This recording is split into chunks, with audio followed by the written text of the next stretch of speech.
Bumabiyahe na ako with my motorcycle and then sumemplang ako. Buti na lang insured ako. Kasi naalala ko, I applied for insurance yesterday. Doon sa ginawang financial literacy seminar ni Sir Jerome Venarao, doon na-introduce sa akin yung AXA Global Health Access, which is ang ganda ng coverage niya. When I'm comparing my HMO at that time and AXA, sobrang laking lamang talaga. Kahit hindi accredited hospital, ika-cover pa rin niya through reimbursement.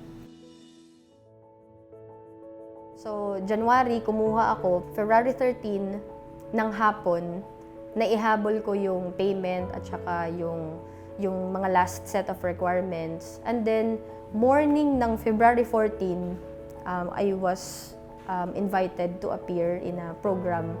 Bumabiyahe na ako with my motorcycle and then yung gulong sa unahan ng motorsiklo ko pumutok, sumemplang ako. Ang pinakauna ko talagang naisip is buti na lang insured ako. Kasi naalala ko, I applied for insurance yesterday.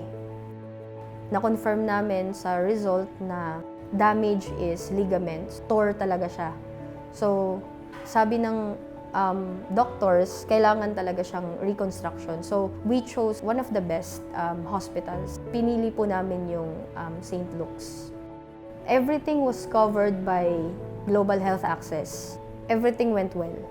My financial advisor, Sir Jerome Venarao, plays a very big role and I'm very grateful. Yung Global Health Access, best talaga siya na health insurance na makukuha mo. If your life is important to you, you should invest in insurance. Kasi insurance protects what matters.